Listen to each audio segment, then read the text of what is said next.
So much talk about Corbin Burnes, and rightfully so, but there are plenty of other free agents out there and possible trades for the Giants. So we're going to explore those alternative options next.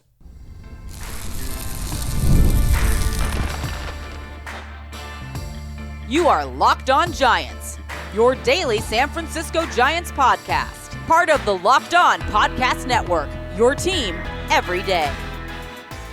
Hello and welcome to Locked On Giants, part of the Locked On Podcast Network, where it's your team every day. My name is Ben Kaspick, and on the show we provide daily episodes Monday through Friday talking about the San Francisco Giants in a way that's data-driven and rational, but also simple, passionate, and accessible to all. I'm a former contributor for the baseball statistics and analysis websites Beyond the Box Score and Rotographs.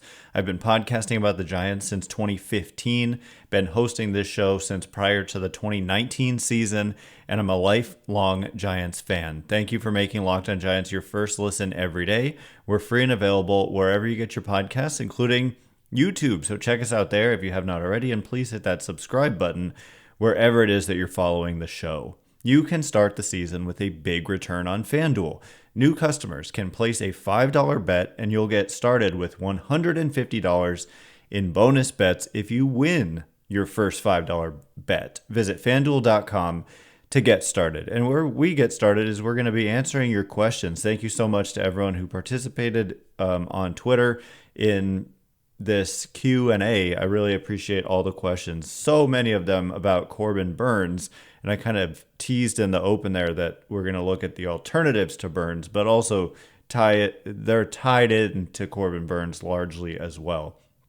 But the first question we're going to address is from Ernesto, who says, what would be your realistic best case scenario free agent haul? So keep in mind, Ernesto is saying free agent haul, not trades, not just overall haul, but free agents. And so for me, it's pretty simple. I think it comes down to Corbin Burnes, and then there's a bunch of meh on the free agent market. I think that there are some good players, but a lot of them got qualifying offers, and that it wouldn't be worth giving up the qualifying offer to sign them. So you also don't want to take up too much space. So if you sign a Corbin Burnes and you've already got your rotation with Webb and Burnes and Hicks and Harrison and Roop or whoever else with Birdsong would factor into that fifth starter spot, then you start adding more guys and you start kicking guys off. So that's a consideration. But I have to point out, Roki Sasaki, I think, is another best case scenario signing. Now, Sasaki is not going to sign until after the current international signing period ends, January 15th. And however, he can only sign for a little more than $7.5 million max, which is the bonus pool, the largest international bonus pool. The Giants have taken a hit on their international bonus pool for the upcoming signing period by signing Willy Adames, and that's part of the penalty in addition to losing their second and fifth round draft picks. But Corbin Burnes and Roki Sasaki, I think that's a dream scenario if you could bring in both of those guys.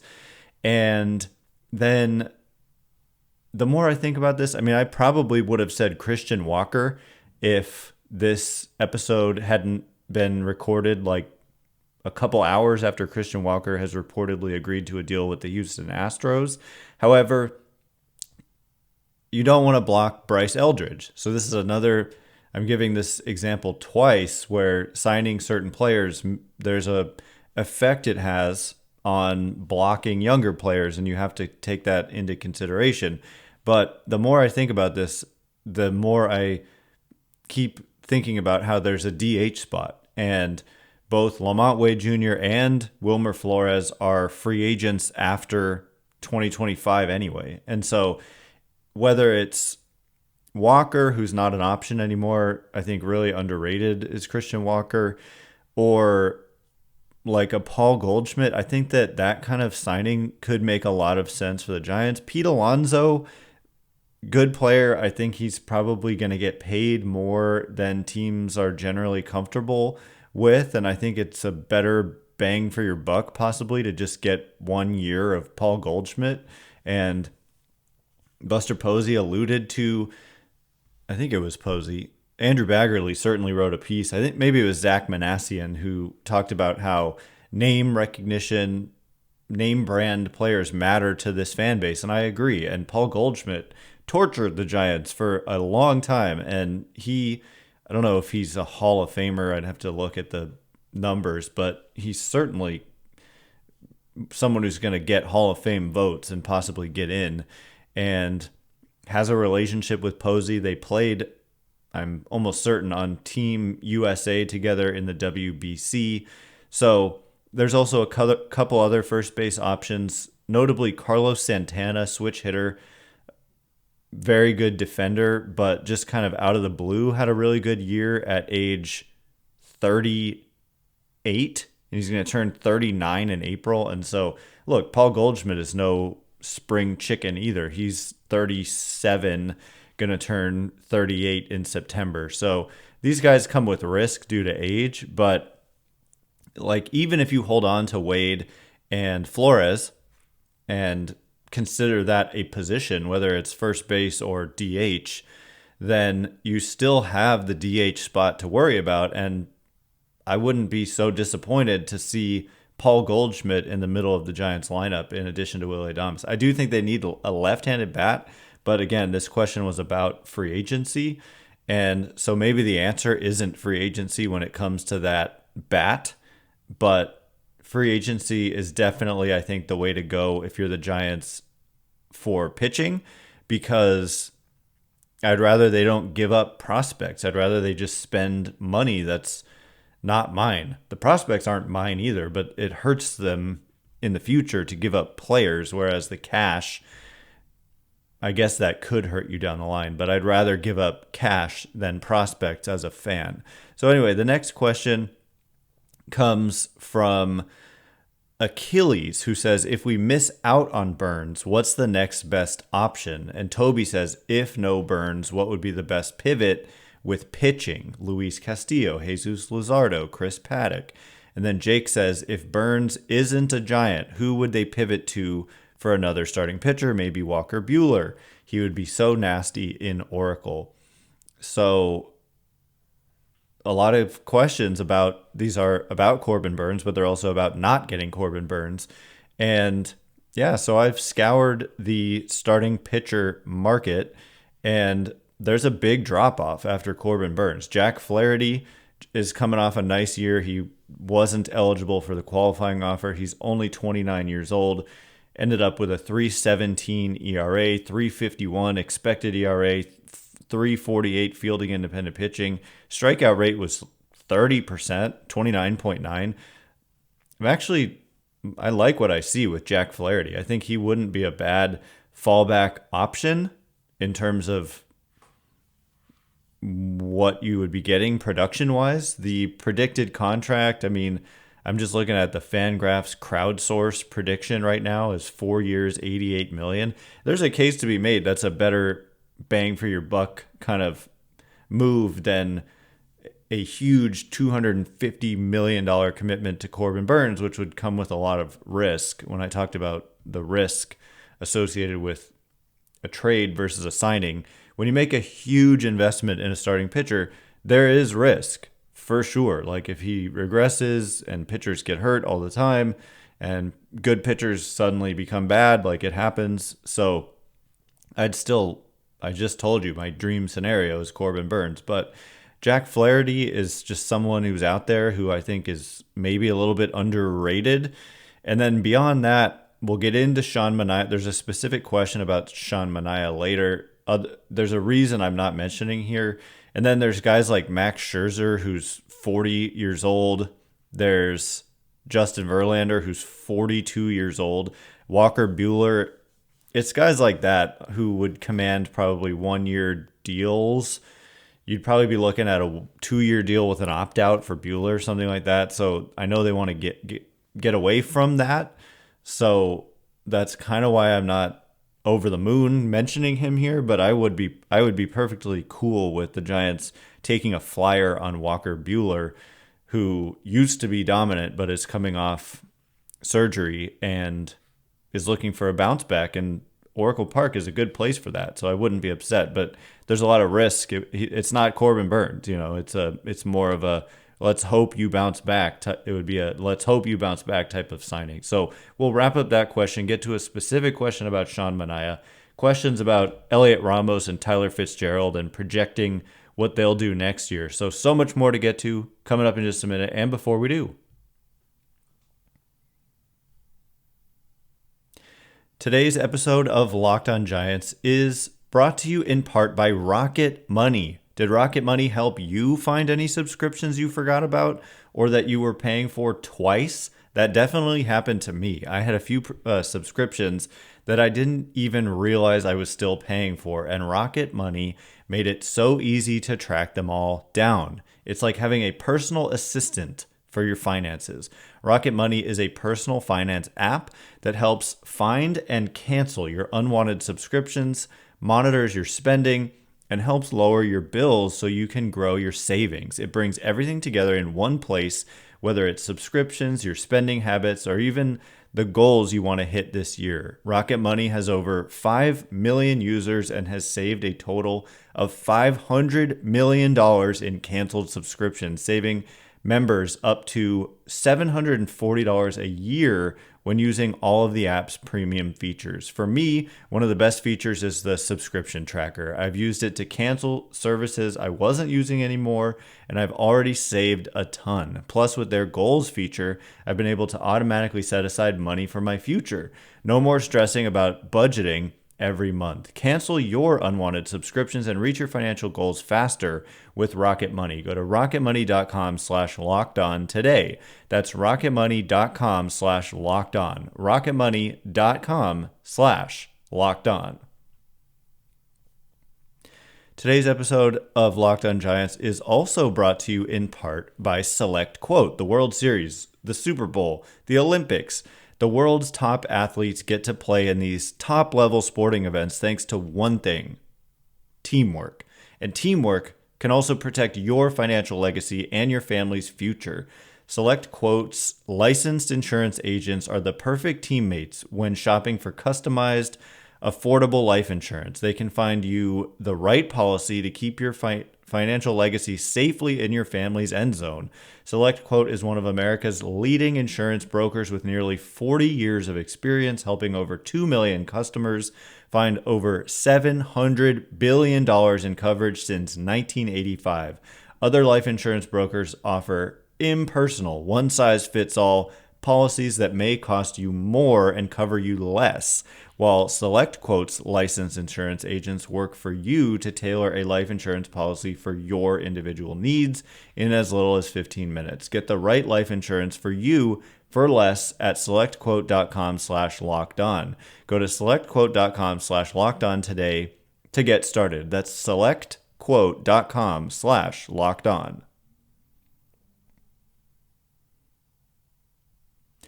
Alrighty, here we go. We are going to get into more questions and answers. Thanks again for making Locked On Giants your first listen today.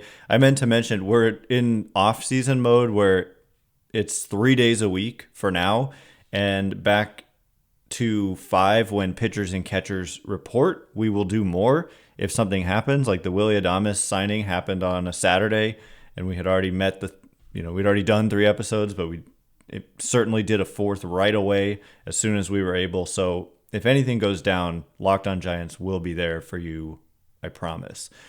So anyway, just continuing to answer the questions, I think that, this question mentioned, would it be best to pivot to the trade market, Luis Castillo? It depends on what they would have to give up. Certain players like Luis Castillo are making a lot of money, and so you wouldn't necessarily have to give up a ton in terms of prospects. And then there are certain pitchers like, Garrett Crochet, he was already traded, but that are making like no money, and so there's a ton of surplus value, and so you have to give up a lot. And so in terms of who would be the best pivot, that is a tough question. It depends on who's available. on the trade market, I kind of tried to look through some articles about about players who are potentially available in trades. Jesus Luzardo, I know that he was being discussed with why am I blanking on the team?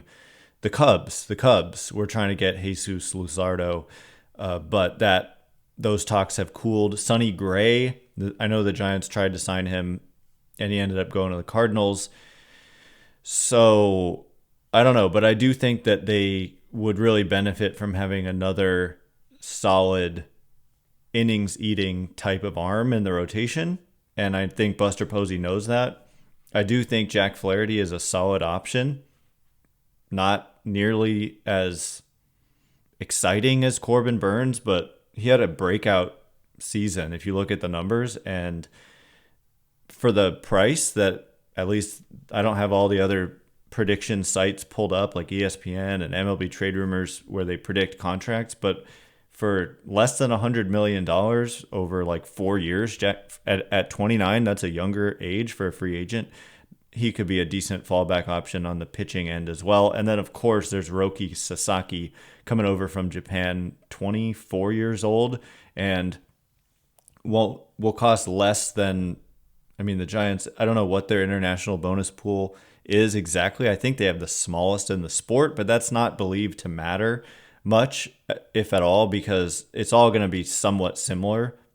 It's like when Ohtani came here. It's not about the money, really. He just wants the best fit and then to make his money later on by performing. So moving on, there's a question here that is from Steve, who says, if we can't get Burnes, are there any other free agents who rejected the qualifying offer that you think would be worth losing 2 draft picks for? If so, what are the odds you think they get signed? So in terms of the odds, we're going to imagine Corbin Burnes has signed with another team.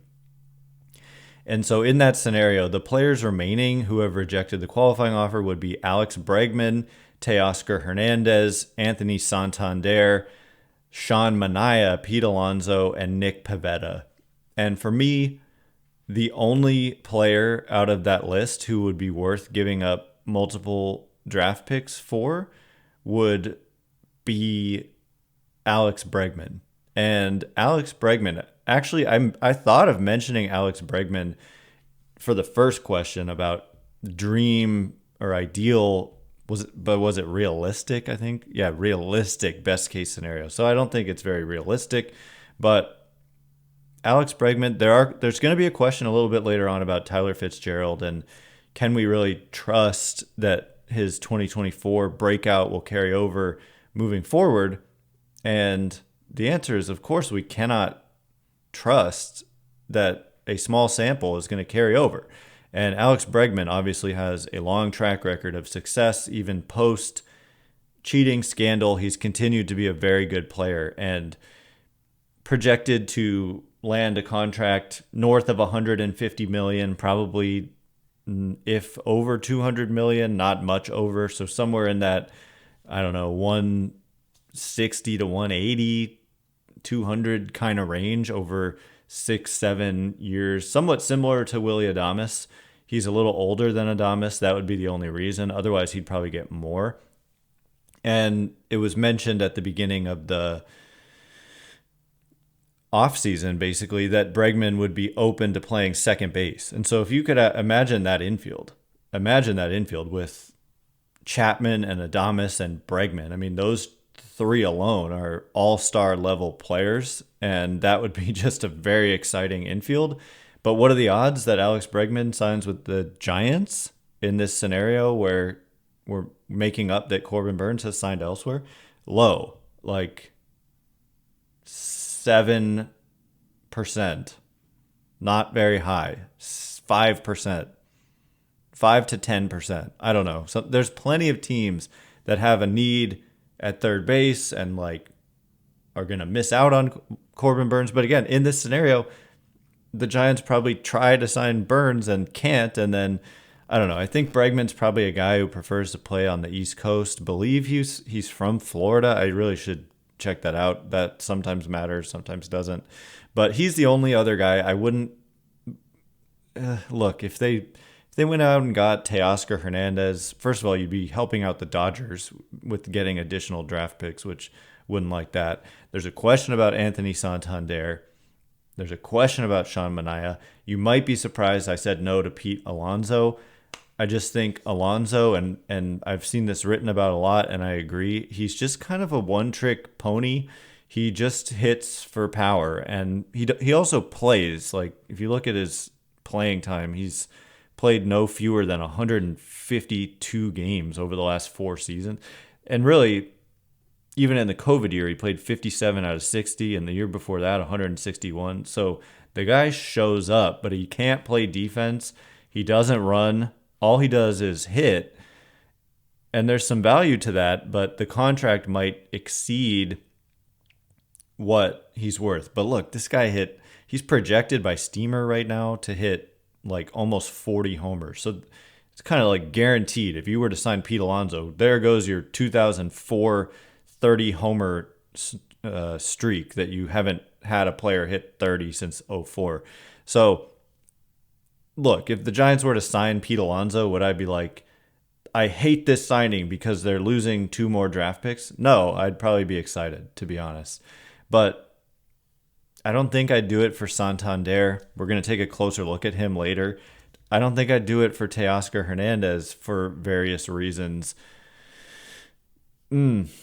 Yeah, so it's a hefty price to pay given that they've already done it last year, giving up picks by signing Snell and Chapman, and then they're doing it again this year, signing Adames, and then you'd be doing it again, signing any other players who rejected the qualifying offer. So that definitely factors in pretty heavily. That's why it's a good question to ask, but I would do it for Burnes. Like these high-end guys who are going to make well over $100 million, it's usually worth it to me. And that's just my thinking on that. It obviously depends on fit, but I mean, I would just find a way to make Alex Bregman work, even though it would dig into the playing time of a Tyler Fitzgerald.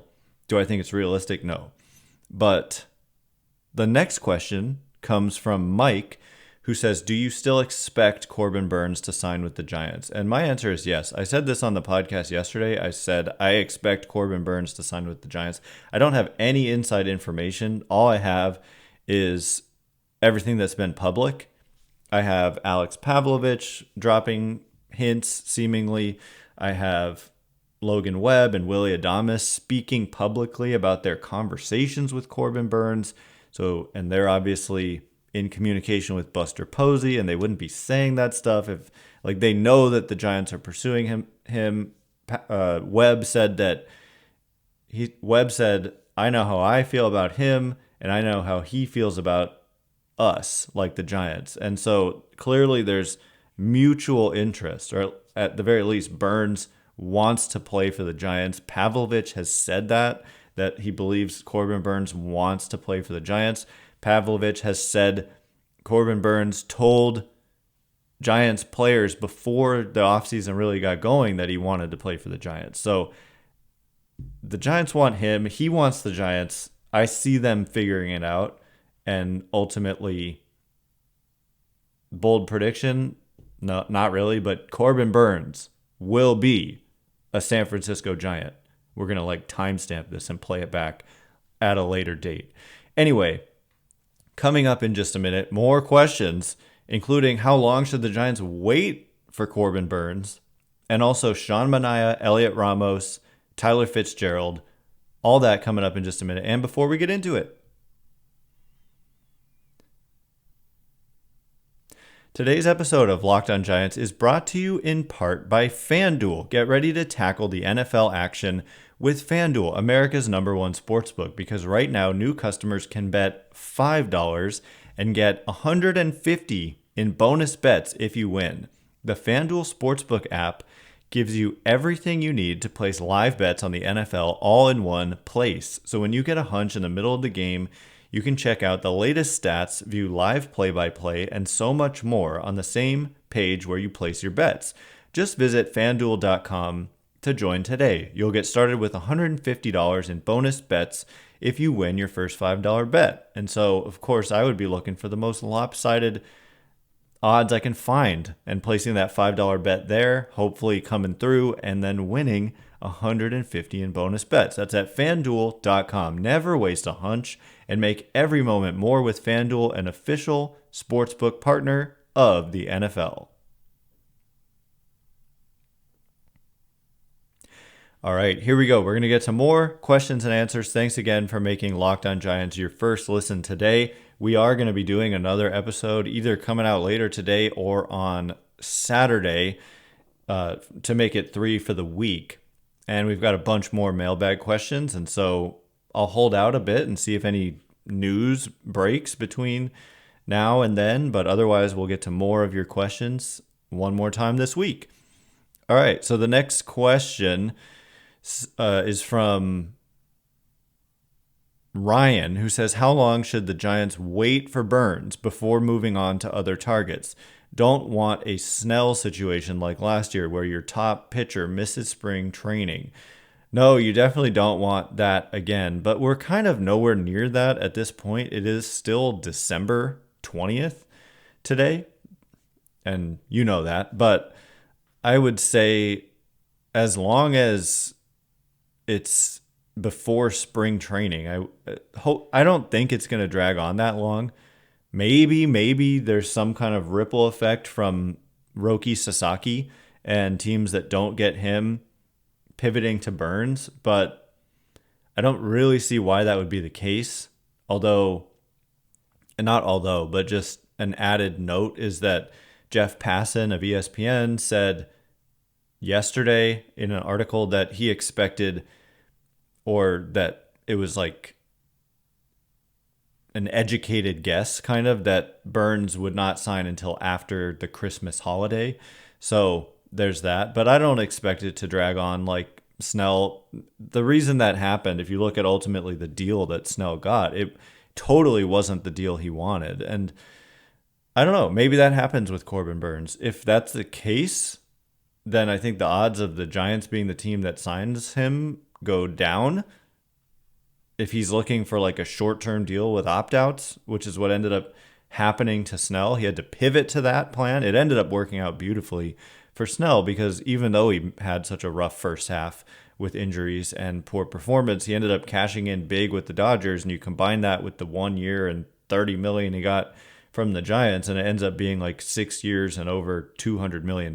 So he cashed in nicely. It worked out fine for him, but it didn't benefit the Giants to miss that much of Snell for the first half. So basically through January at least would be okay, because they're just working out anyway at this point. It's just you don't want them missing actual spring training. So until spring training starts, otherwise. But I guess your point is well taken. Like if all the rest of the good players are off the market, then you're left in a bad position. But I think what I said earlier, if Burnes wants to be here and the Giants want Burnes and Buster Posey's communicating, I think that they're not gonna find themselves in that same type of situation.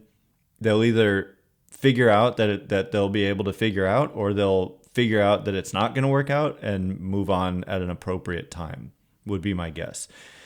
Sebastian says, if they sign Burnes, is Hicks heading back to the bullpen, or is one of the young arms? Excuse me. Actually, this is a question I want to save for another time because I want to get to these last few that I've been promising. Sorry, Sebastian. But Adult Baseball Fan says, if the Giants are looking to take a flyer on a starting pitcher, how about Sean Manaea? He had a bad first half of 2022 for SF. It was actually 2023, but has been pretty decent since. Probably not god-awful expensive either. So, yeah, he was with the Giants in 2023, unless I'm like totally losing my sense of time here. But he ended up going to the Mets, and I would say he was more than pretty decent. He turned into like a dominant pitcher for the Mets. The Mets and their fans really want him back. He pitched well in the postseason for the Mets. Actually, when I look at the numbers, he didn't overall, but he had some big moments in the postseason for the Mets. But the big thing here, the kicker really, is that he received and rejected the qualifying offer, and he is just not at all a player that I would want to sacrifice 2 more draft picks to sign in addition to spending the money that it would cost to sign him. The question was asked earlier, and I'm just following through on that.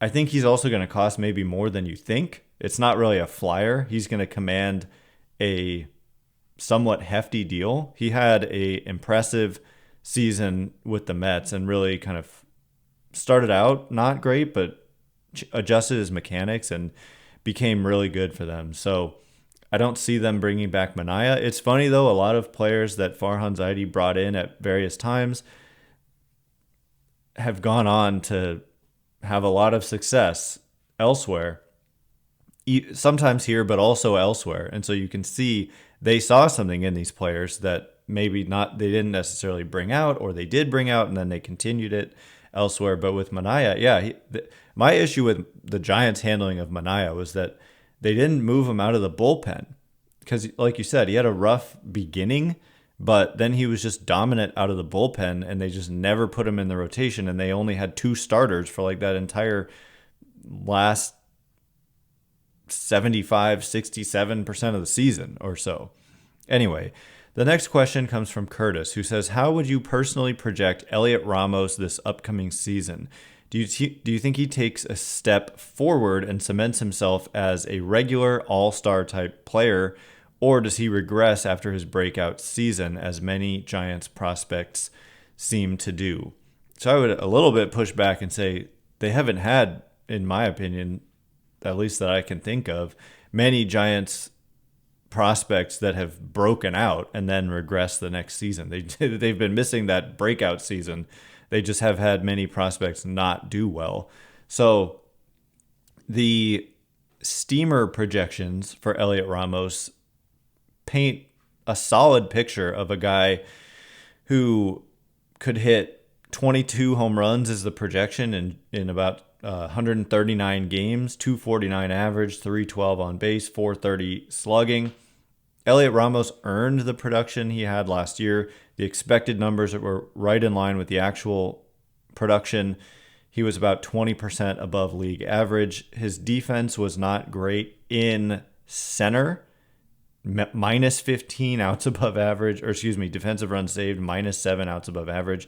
Much better in the corners. Everything positive. +6 defensive runs saved in the corners and +2 outs above average in the corners, mostly left. And it was a kind of a small sample, but so was center, and it was that bad in that small of a sample. So I'm not just going by projections here, but I think it's worth looking at the projections and then seeing if I agree. And I also want to look quickly at the Zips projections. We're going to do the same thing for Tyler Fitzgerald in a second. But the Zips projections for Heliot Ramos have him hitting 256, 316 on base, 432 slugging, about 10% above average offensively. And so if we factor in, 10% for Zips and 7% for Steamer, I look at that and I see I think that he'll continue to build off of the breakout season he had and cement himself as an everyday player for the Giants. He's 25 years old, doesn't turn 26 until September. He's out of minor league options, which helps his case. Picked a good time to have that breakout from the Giants' perspective too, because if he didn't, they'd probably lose him. So yeah, happy about that. And then for Tyler Fitzgerald, I think it's a little more iffy, and that's because if you look at the batted ball kind of data, then he did not live up to, he had a 357 weighted on base average, but a 295 expected weighted on base average. That's a huge difference. And the projections are about 7% below average offense via Steamer, but they also say 19 homers, 19 steals, and good defense and good base running, adding up to a solid everyday player. And Zips has to say that it sees about league average offense and about a 2.5 win player. So both of these players, there's some degree of, I think that, yeah, there's some degree of a floor and a high ceiling with both of these players. And so I think they've earned the right to have a spot. More so Ramos, like in the opening day lineup.